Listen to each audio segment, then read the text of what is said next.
বন্ধুরা আমার দিদির বাড়িতে এসেছি। তো এই যে দেখে নেন বেলি ফুলের গাছ রিপোর্টিং করছি।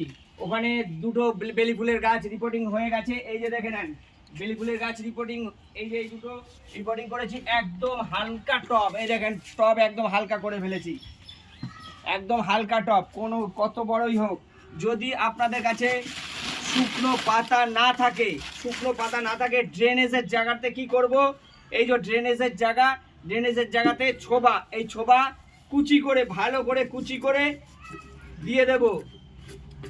এই ছোবা ভালো করে দিয়ে এতে যে আমার তৈরি মিডিয়া রয়েছে সেটা দেওয়ার আগে কিছু পাতা এরকম করে একটু গুঁড়ো করে নেব। এই পাতা গুঁড়ো করে, তবে শুকনো পাতা বন্ধুরা গুঁড়ো হবে, আর গুঁড়ো করার সময় একটু হাত সাবধান। আমার হাত শক্ত, তাই কিন্তু কিছু হচ্ছে না। এই যে দিয়ে দিলাম। পাতা যদি কম থাকে তাহলে একটু এই ছোবাটা একটু বেশি দেবেন।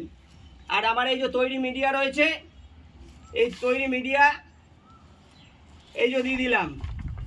তৈরি মিডিয়া দিয়ে জাস্ট গাছটা একসঙ্গে একদম আমার রেডি। এগুলো পরে আবার অন্য জায়গায় ট্রান্সফার হবে, তাই আমি এই তিনটে গাছকে এক জায়গায় বসিয়ে রেখে দিচ্ছি এখন আপাতত। এই তৈরি মিডিয়া দিয়ে দিলাম, ব্যাস আমার এটা গাছটা রিপোর্টিং হয়ে গেল।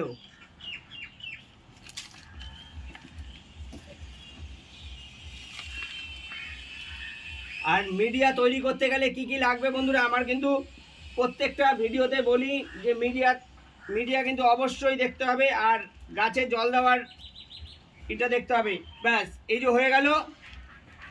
আর এতে শুধু চপচপ করে জল দিয়ে দেবো, ব্যাস গাছ রেডি। একদম হালকা টব, এই দেখে নেন এক হাতে এত বড় টব, 10 ইঞ্চির টব এক হাতে রয়েছে, একদম হালকা টব হবে। কেটে দেন।